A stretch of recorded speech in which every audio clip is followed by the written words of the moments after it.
Bonjour, ce dimanche 10 août, le Mali, à l'instar des autres pays africains, célèbre la journée de l'état civil, une journée mise à profit pour inciter chaque citoyen à être reconnu par son état et cela dès la naissance. Le Mali a 89,5% de taux d'enregistrement, des avancées notables pour un pays qui a amorcé la digitalisation de son administration dans tous les domaines.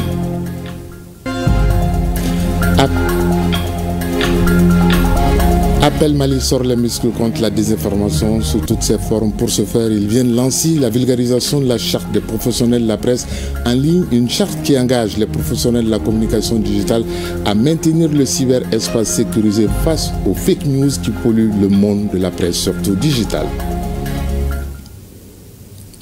Mesdames et messieurs, bonjour. Encore une fois, toutes nos excuses pour ce léger retard et bienvenue aux informations sur ORTM1. Ce dimanche 10 août, le Mali, comme le reste de l'Afrique, célèbre la journée de l'état civil. Il s'agit de permettre aux citoyens de prendre conscience de l'importance de l'enregistrement à la naissance, le mariage, le décès.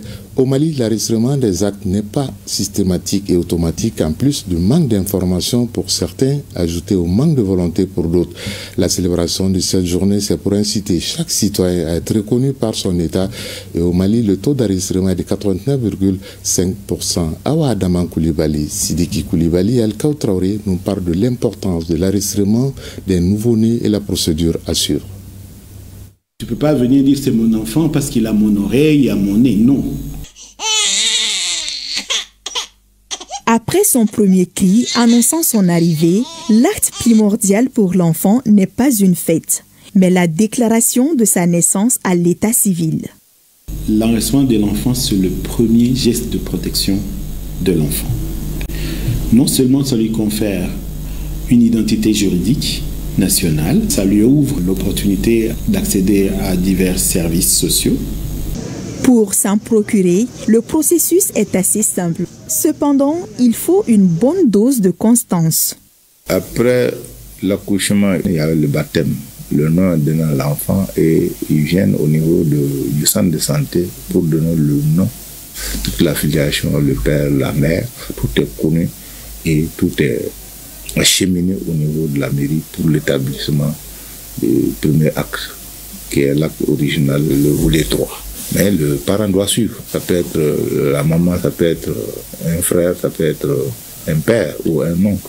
En plus des mairies, des centres de déclaration existent même dans les coins les plus reculés, afin de rapprocher les services des usagers.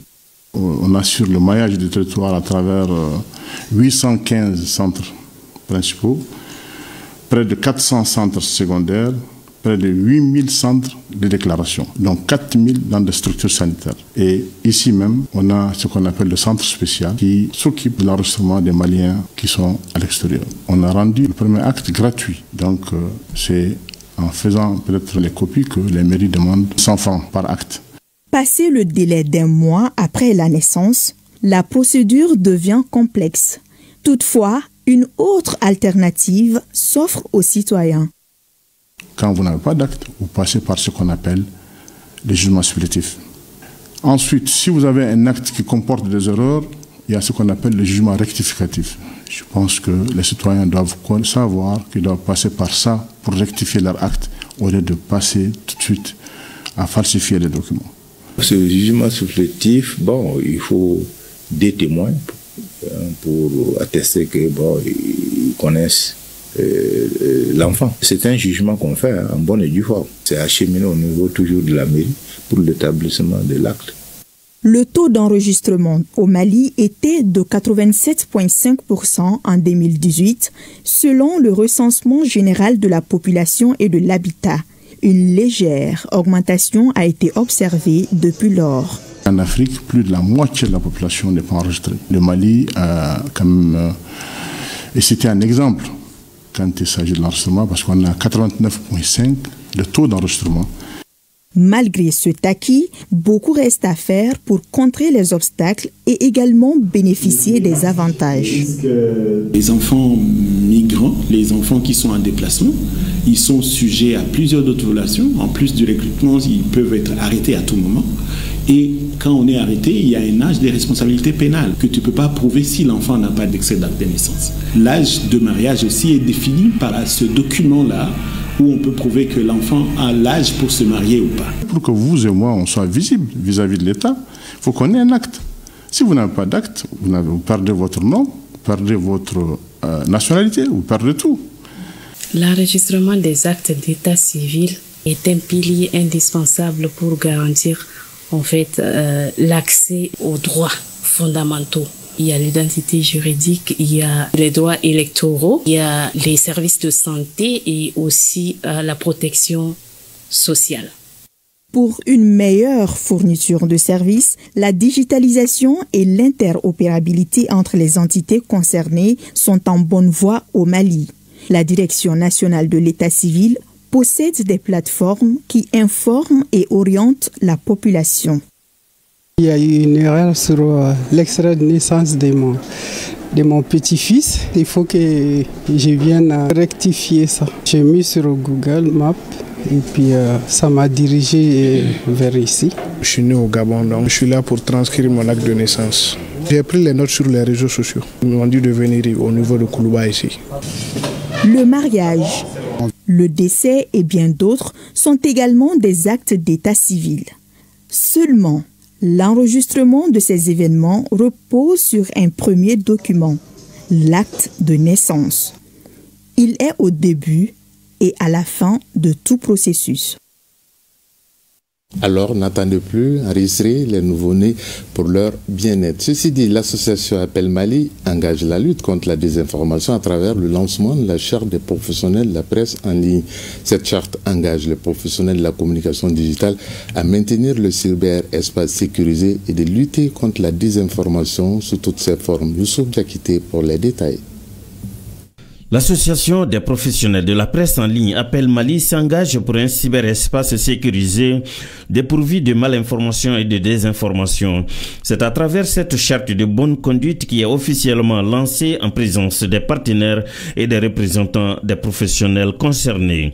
Le Mali, déjà confronté à de multiples défis sécuritaires et sociaux, fait face aux conséquences destructives du triptyque mésinformation, malinformation et la désinformation.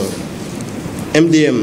Ces triptyques constituent désormais un facteur aggravant des tensions et compromettant non seulement la cohésion sociale, mais aussi les efforts inlassables de construction de la paix dans notre pays.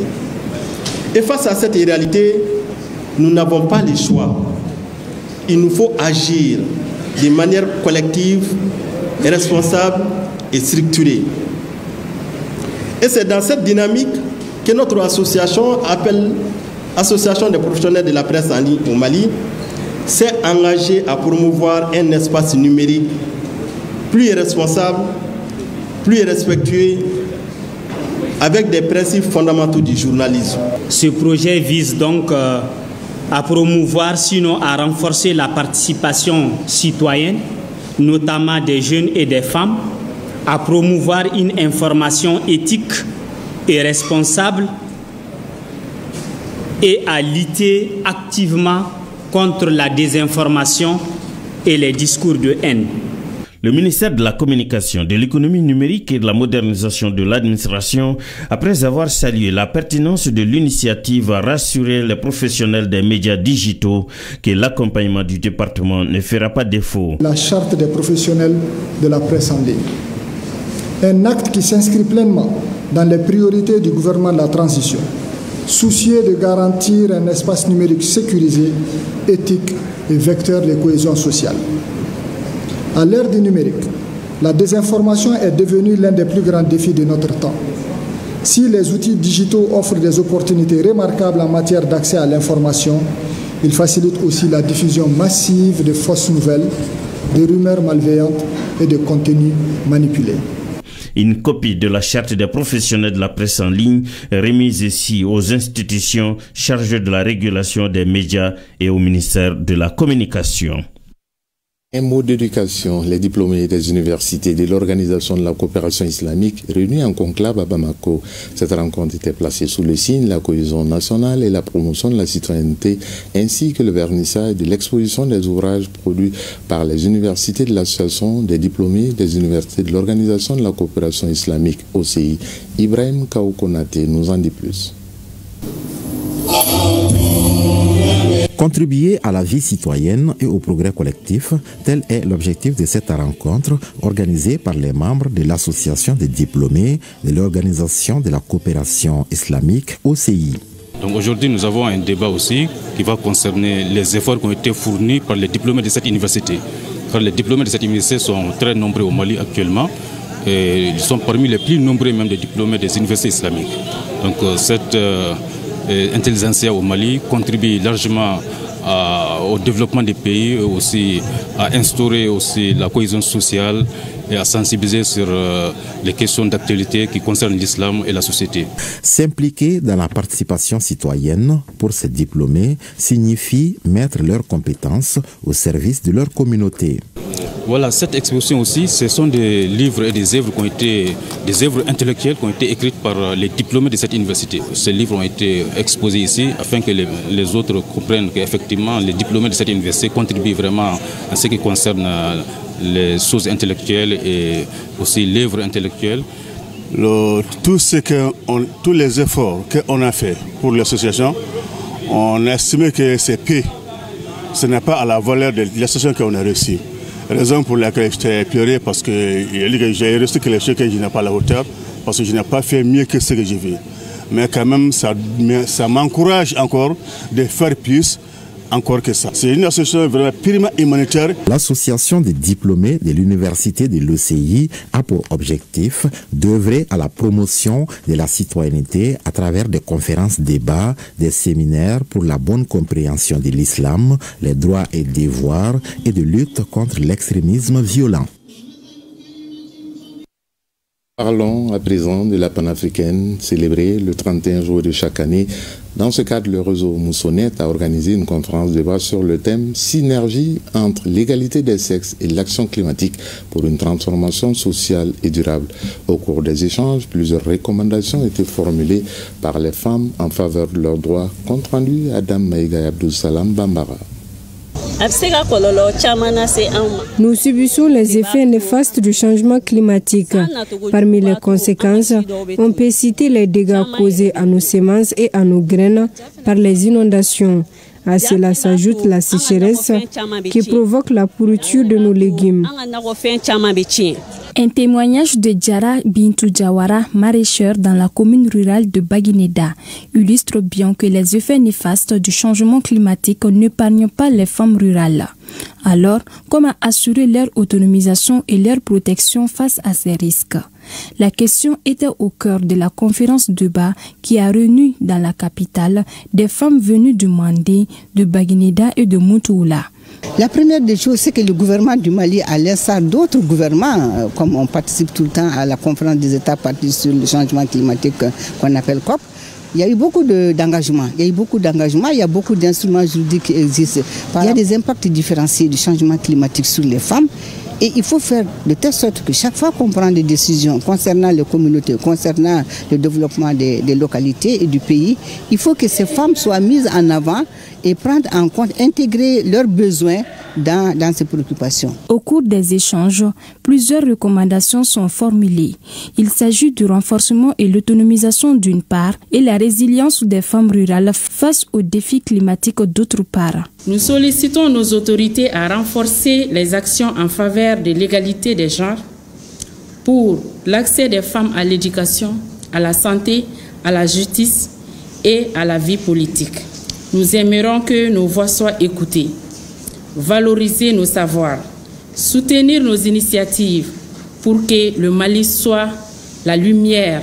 Animée par le réseau Moussonnette, en collaboration avec l'ONG John for Water, la conférence de débat s'inscrit dans le cadre de la célébration de la Journée panafricaine des femmes, une journée célébrée chaque 31 juillet.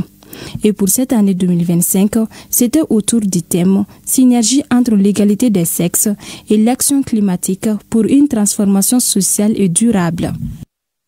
Une conférence débat et une autre, toujours dans le cadre de la panafricaine. À Koulikoro, le consortium des organisations pour la promotion et l'émergence des femmes, en partenariat avec le secrétariat exécutif du Haut Conseil national de lutte contre le sida-VIH, s'engage dans la lutte contre le VIH-sida et a organisé une conférence débat sur le thème engagement du consortium contre la transmission du VIH-sida de la mère à l'enfant dans la région de Koulikoro. Ousmane Kouita, Amadou Chokari.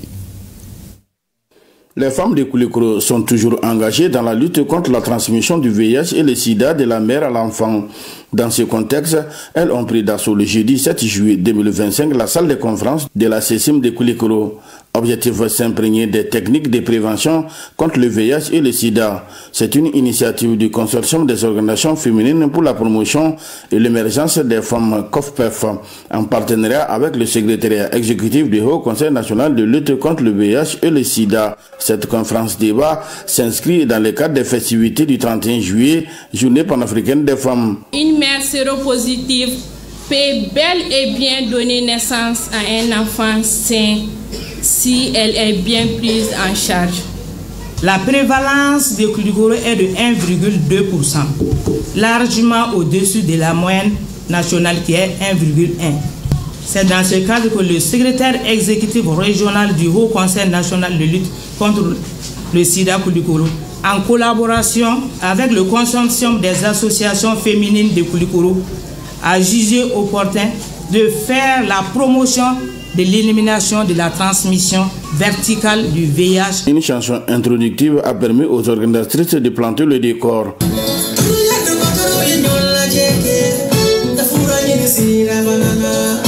Ensuite, place à l'exposé sur le thème engagement des femmes de Koulikoro à lutter farouchement contre la transmission du VIH et le sida de la mère à l'enfant et les techniques de prévention. Une manière de montrer au reste du monde que les activités dans le cadre de la journée panafricaine n'est pas faite uniquement pour faire des cérémonies festives, mais aussi des cérémonies de sensibilisation. C'est ce que les dames de Koulikoro nous ont vraiment montré. Cette conférence a également été l'occasion pour le secrétariat exécutif du Haut Conseil national de lutte contre le VIH et le sida de remettre des kits d'activités génératrices de revenus à l'association Nyana Djiki de Koulikoro. À Sikasso, on cultive davantage la citoyenneté à travers la traditionnelle montée des couleurs et c'est l'antenne régionale de l'Institut géographique du Mali qui a servi de cadre pour le mois de juillet Yorubala Diabati. C'est l'Institut géographique du Mali, IGM, antenne de Sikasso, qui a accueilli ce premier lundi du mois d'août la traditionnelle montée tournante des couleurs nationales. Un rituel symbolique qui rappelle l'attachement de la structure aux valeurs de la République et aux services publics. La montée des couleurs est plus qu'un événement, c'est avant tout une manière de montrer à tout le monde entier que nous respectons les symboles de l'État. L'Institut géographique du Mali, IGM, est un établissement public à caractère administratif doté d'une autonomie financière. L'IGM est rattaché au ministère chargé de la cartographie et de la topographie. En ce temps, au ministère de l'équipement et des transports. L'antenne régionale de l'IGM à Sikasso couvre un vaste territoire comprenant les régions administratives de Bougouni, Koutiala et Sikasso, correspondant à l'ancienne région de Sikasso. Malgré un effectif modeste composé de 7 agents titulaires appuyés par 9 bénévoles, l'IGM Sikasso parvient à assurer ses missions avec efficacité. L'IGM a pour mission d'élaborer, de suivre et la mise en œuvre de la politique nationale de l'information géographique. À ce titre, il est chargé de concevoir, d'établir, de mettre à jour la carte de base du territoire national, d'établir, d'entretenir, densifier et de sauvegarder les réseaux géodésiques, d'apporter son concours aux collectivités territoriales, aux administrations et aux organismes privés dans ces domaines de compétences. Au mois de septembre prochain, l'IGM Sikasso passera le témoin à l'Institut d'économie rurale IER pour la même cérémonie. Une visite guidée de la structure a permis au directeur de cabinet du gouverneur et sa suite de comprendre le fonctionnement de l'établissement et ses missions. Si à Sikasso, dans le cadre de la montée des couleurs du mois d'août, on cultive la fibre patriotique, à Gao, c'est la fin pour 15 villages dans le cercle de Bourem de la défécation à l'air libre à l'issue de la mise en œuvre de l'approche assainissement total pilotée par la communauté de Gao, Sambare Aydara Al-Hassan Ahmadou. La commune de Taboy dans le cercle de Bourem a servi de cadre à cette cérémonie de certification de 15 villages ayant atteint le statut de fin de la défécation à l'air libre. En effet, cette activité entre dans le cadre du programme assainissement total piloté par la communauté, exécuté par la direction régionale de l'assainissement, du contrôle des pollutions et des nuisances. L'UNICEF, sur les fonds CERF et BRS, au cours de ce semestre 2025, a pu réaliser certaines activités. Dans le domaine de l'approche assainissement total piloté par la communauté, on note 15 villages sectaires certifiés fin de défécation à l'air libre, pour une population de 9846 habitants, avec 152 latrines construites et 23 réhabilitées dans les communes de Taboy et Bourem du cercle de Bourem. Je félicite tous les villages qui ont atteint leur statut de fin de défécation à l'air libre et les encourage à maintenir l'état FDAL ainsi acquis. Les autorités sanitaires ont souligné pour leur part l'impact de ces réalisations et le changement positif de comportement des populations bénéficiaires. Quand ça ne va pas au niveau de l'hygiène, c'est des problèmes de développement, c'est des problèmes de santé. Aujourd'hui où nous sommes, l'hygiène c'est le miroir d'un village. Et si la grande partie des villages qui constituent la commune arrivent à avoir ce certificat, ça veut dire une bonne chose. Les autorités communales se sont réjouies d'avoir atteint le statut de la fin de la défécation à l'air libre, mais elles sollicitent auprès de leurs partenaires la réalisation de points d'eau indispensables à tout processus d'assainissement. Cette activité a apporté un grand changement au niveau de nos villages, notamment sur le plan hygiène, que ce soit étalé à d'autres villages. Parce que s'il y a la santé chez nous, le village à côté, il n'y a pas d'hygiène, la maladie va se propager. Notons que la certification de ces 15 villages est l'aboutissement d'un processus d'assainissement grâce auquel plusieurs réalisations ont été faites dans la commune urbaine de Gao en 2025. Ce programme d'assainissement est soutenu financièrement par l'UNICEF et mis en œuvre par la direction régionale de l'assainissement et du contrôle des pollutions et des nuisances. Eh bien, c'est depuis la cité des Askia, Gao, que se referme ce journal. Le prochain rendez-vous, c'est à 20h. Vous serez en compagnie de Baraki Sawatara. D'ici là, prenez soin de vous. Bel après-midi à toutes et à tous et bonne semaine. Chacun de nous ne peut être une étoile, mais tâchons de briller pour éclairer là où nous sommes. Au revoir et à bientôt.